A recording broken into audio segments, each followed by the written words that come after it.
സമസ്ത കേരള ജമിയത്തുൽ മുഅല്ലിമീൻ കേന്ദ്ര കമ്മിറ്റി പ്രസിഡന്റായി തിരഞ്ഞെടുക്കപ്പെട്ട ഷെയ്ഖുന വാക്കോട് ഉസ്താദിനും ക്ഷേമനിധി ഡെപ്യൂട്ടി ചെയർമാനായി തിരഞ്ഞെടുക്കപ്പെട്ട സയ്യിദ് OMS തങ്ങൾ നിസാമിക്കും സമസ്ത കോഓർഡിനേഷൻ കമ്മിറ്റിയുടെ ആഭിമുഖ്യത്തിൽ കരുവാരകുണ്ട് പുന്നക്കാട് നജാത്ത് കൺവെൻഷൻ സെന്ററിൽ സ്വീകരണം നൽകി. പരിപാടി അസ്കർ അലി ഫൈസി ഉദ്ഘാടനം ചെയ്തു. ഈ മഹത്തായ പരിപാടി ഉദ്ഘാടനം ചെയ്യുന്നത് ബഹുമാനപ്പെട്ട അസ്കർ അലി ഫൈസി ഉസ്താദ് അവറുകളാണ്.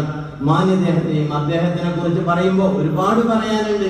ഇവിടെ കാരണം പറഞ്ഞാൽ ജാമിയ നൂരിയയിൽ നിന്ന് പുറത്താക്കപ്പെട്ട അസ്കർ അലി ഫൈസിയെ പിന്നെ ദാറുൽ നജാത്തിൽ എങ്ങനെ കൂടി ഉദ്ഘാടനം ചെയ്യിപ്പിക്കുന്നതാണ്. ഇവിടുത്തെ മുഹദ്ദിനീങ്ങൾ പറഞ്ഞാൽ ന്യായം തരാം. ജാമിയ നൂരിയയിൽ നിന്ന് പുറത്താക്കപ്പെട്ട അസ്കർ അലി ഫൈസി ദാറുൽ നജാത്തിൽ എങ്ങനെ ഉദ്ഘാടനം ചെയ്യാന്ന് ഇപ്പൊ കാണിച്ചു തരാം. മാത്രമല്ല ഒരു കാര്യം നമ്മൾ മനസ്സിലാക്കണം, അസ്കർ അലി ഫൈസി എന്ന് പറഞ്ഞാൽ കേന്ദ്ര മുഷാവറയാണ്.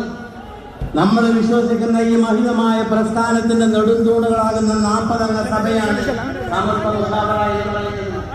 ആ സമസ്ത മുഷാവറയിൽ ഒരംഗമാണ് അസ്കർ അലി ഫൈസി.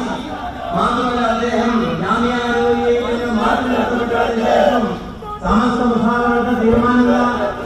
അദ്ദേഹത്തിന് മാറ്റി നിർത്തിയത് പുനഃപരിശോധിക്കണമെന്ന് ഐക്യകണ്ഠേന സമസ്ത മുഷാവറ അവിടെ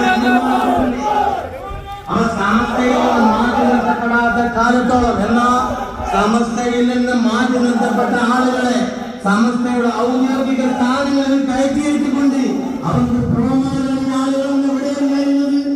അപ്പൊ അതുകൊണ്ട് ആ ദേവാലയം വെട്ടിയിട്ട് പ്രവർത്തനങ്ങളുമായി. എന്നാൽ കരുവാരകുണ്ട് മുസ്ലിം ലീഗിലെ ഉയർന്ന നേതാവ് അസ്കർ അലി ഫൈസി ലീഗ് നേതൃത്വത്തെ ധിക്കരിക്കുന്ന ആളാണെന്നും അദ്ദേഹത്തെ തടയുമെന്നും ഭീഷണിപ്പെടുത്തിയതായി ആരോപണമുയർന്നു.